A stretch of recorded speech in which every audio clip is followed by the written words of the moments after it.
喂，老爷，你要起鸡啊？抓小，鸡声到底在被上身的时候是什么感觉？就好像有一种就是你突然被抽空了。上身的时候，你是很清楚知道自己在干嘛。有时候还是要看事情，或许神明要教你一些东西的时候，他可能觉得不知道。你有什么印象比较深刻的起鸡的过程？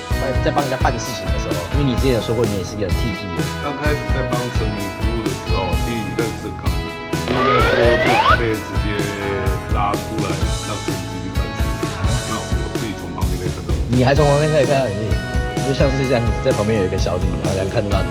刚刚做鸡生有没有什么禁忌啊？就是不能做什么跟可以做什么这些事情。